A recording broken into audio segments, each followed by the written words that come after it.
ejecutar y controlar.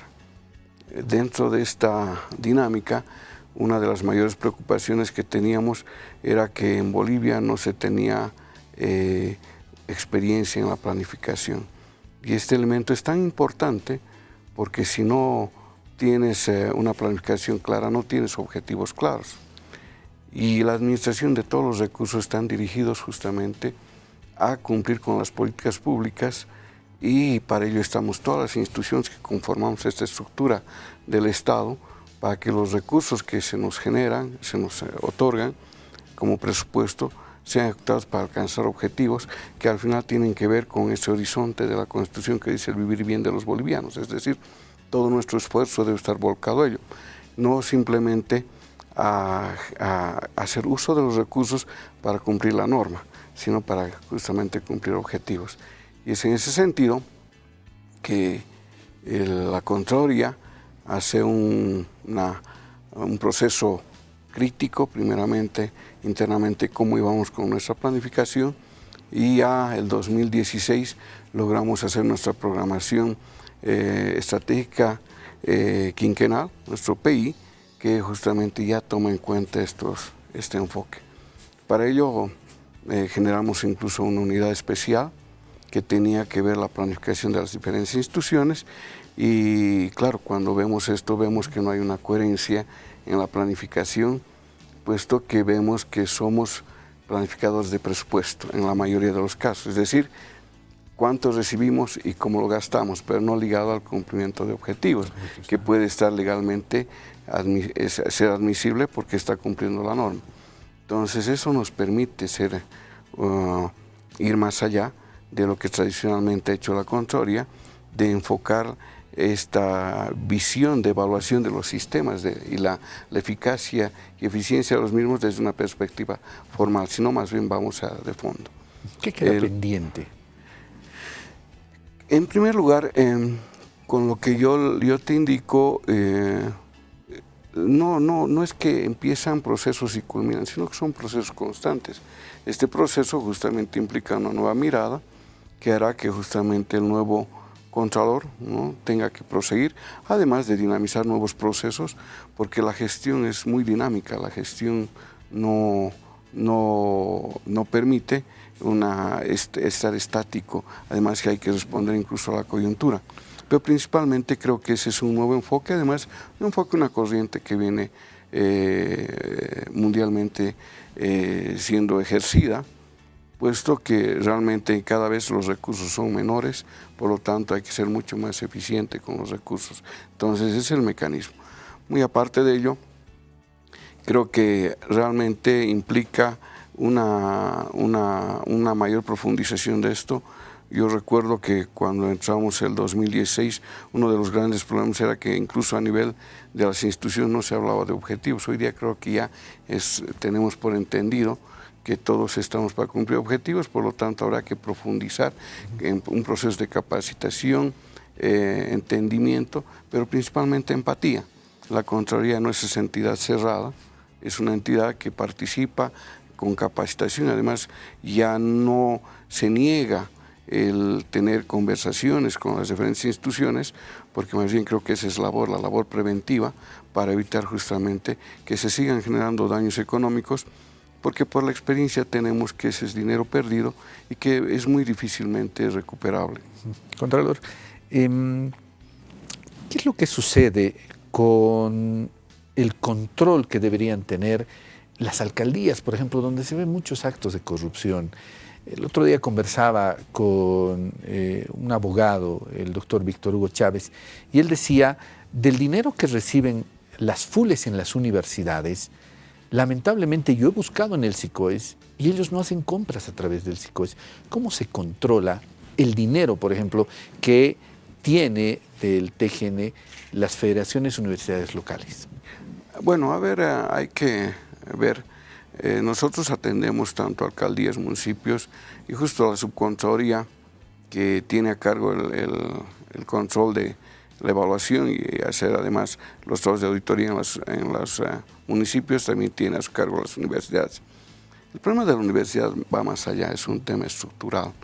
Lastimosamente, y lo digo lastimosamente, el 2019 por los problemas políticos que hubo, se tuvo que interrumpir un trabajo que habíamos estado realizando como Contraloría, una supervisión a la planificación de las universidades, principalmente con el objetivo de determinar el costo del producto, cuánto nos costaba un profesional.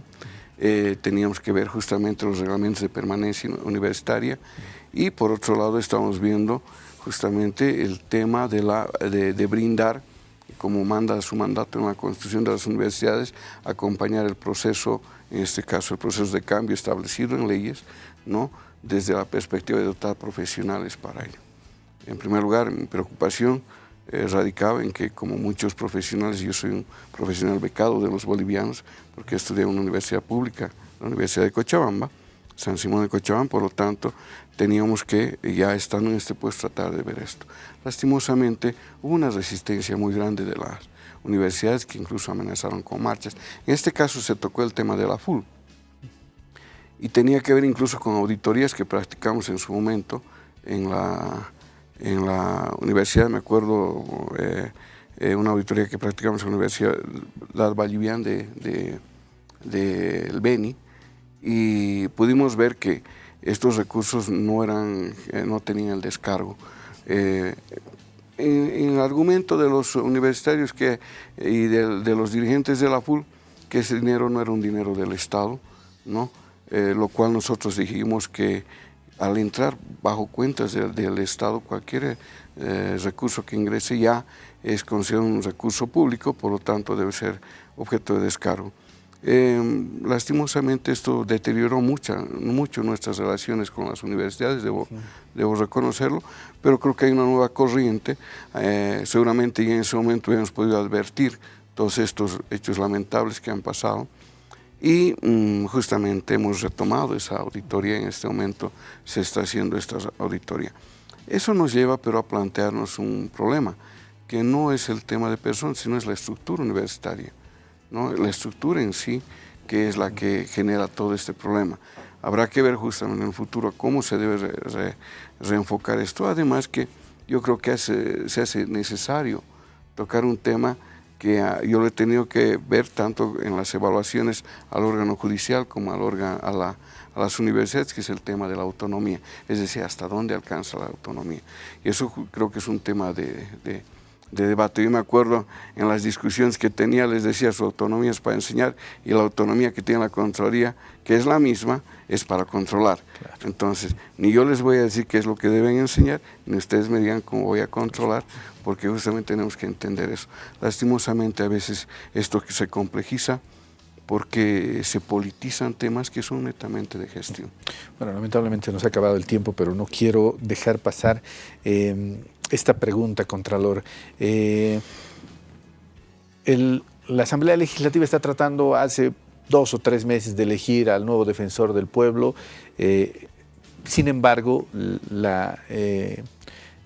la interina sigue todavía como defensora del pueblo, ¿no?, hasta que se elija. ¿Qué es lo que pasa en el caso específico del Contralor? Recién se ha llamado a la convocatoria para que la gente pueda mandar sus papeles y postular para Contralor. ¿Pasa lo mismo con la Contraloría? ¿Usted se queda hasta que se nombre el nuevo Contralor? No. La Constitución es clara. El periodo de mis funciones, mi designación, tiene una fecha clara que establece 6 años. Yo entré el 1 de julio del 2016, por lo tanto mi último día será el 1 de julio del 2022. En todo caso, de acuerdo a la norma, en el caso de la Contraloría, que quiero aclarar yo, tal vez si yo me quedara estaría usurpando una función, porque estaría prorrogando un mandato sin una ley que genere tal vez una prórroga. De todas maneras, yo espero que puedan la Asamblea Legislativa generar el proceso y hacer un nombramiento, puesto que es muy importante el nombramiento de un Contralor. Solo este tipo de designación, como lo que yo he tenido, nos garantiza la independencia de una entidad. Además, un trabajo planificado de corto y mediano plazo. ¿Quién se queda como Contralor interino? En este caso tendrá que ver, la Asamblea no me compete a mí, ¿no? puesto que es una competencia de ellos. Ya con la ley aclaratoria, no olvidemos que hubo una ley que aclaró que el nombramiento, designación, proceso de convocatoria para control le corresponde netamente a la Asamblea Legislativa, porque en la anterior Constitución hubo una confusión, porque se le daba también la prerrogativa de nombramiento al presidente y a la Asamblea Legislativa. Eso quedó zanjado, por eso el anterior Contralor estuvo 7 años y medio de interino, porque la Constitución tenía un conflicto. En todo caso, corresponderá incluso hacer consultas, en todo caso, si no llegaran a poder designar Contralor conforme establece la Constitución, tendrán que hacer las consultas al Tribunal Constitucional, que justamente es el ente tal vez competente para resolver ese tipo de conflictos. Gracias, don Henry. Muchas gracias a ustedes. Ahí estaba don Henry Aray, Contralor General del Estado, conversando con nosotros en esta mañana. Seguimos informando al país.